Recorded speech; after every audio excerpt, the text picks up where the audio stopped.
Procente smo učili u ranijim razredima, ali ćemo sada podsjetiti najbitnijih delova. Procenat je 100. deo neke veličine, odnosno a procenata nečega je isto što i a kroz 100, odnosno 100. deo od nekog broja a.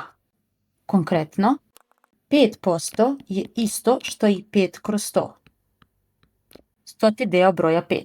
Procente najčešće koristimo kada se cena nekog proizvoda snižava, odnosno povećava. Ako se cena nekog proizvoda povećava, na 100% te cene mi dodamo povećanje. Znači, krećemo uvek od 100%. Ako je u pitanju povećanje, odnosno poskupljenje, od, na primjer, 20%, njegova nova cena biće sada 120%. Ako je u pitanju sniženje, njegova nova cena biće 80%. Uradit ćemo dva primjera. Dakle, cena kaputa od 12.000 dinara snižena je za 7%. Koliko dinara iznosi sniženje? 12.000 dinara je 100% cene našeg kaputa na početku.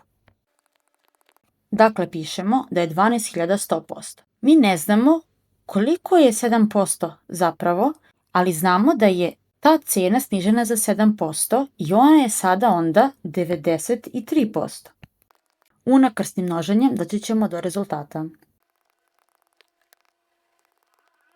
Dakle, nova cena sada iznosi 11.160 dinara. Nas pita koliko dinara iznosi sniženje.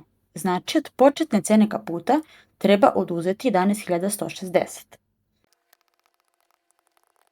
Time dobijamo da sniženje iznosi 840 dinara. Cena bombona je 64 dinara. Posle poskupljenja za 20% došlo je do pojeftinjenja za 20%. Kolika je nova cena bombona? U ovom zadatku se često greši jer su poskupljenje i pojeftinjenje isti procenat.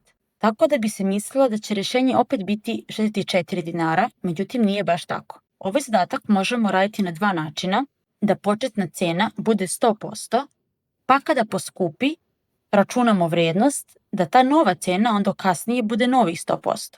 Da radimo znači 2 puta proporciju. Međutim, zadatak se može i lakše uraditi. Na 64 dodamo prvo poskupljenje i ono iznosi 120%, a zatim pojeftinjenje i ono iznosi 80%. Računamo da vidimo koji broj ćemo dobiti. Znamo da je procenat 100. deo nekog broja, pa prvo to radimo. Nakon množenja dobijamo 61,44 dinara, što iznosi nova cena bombona.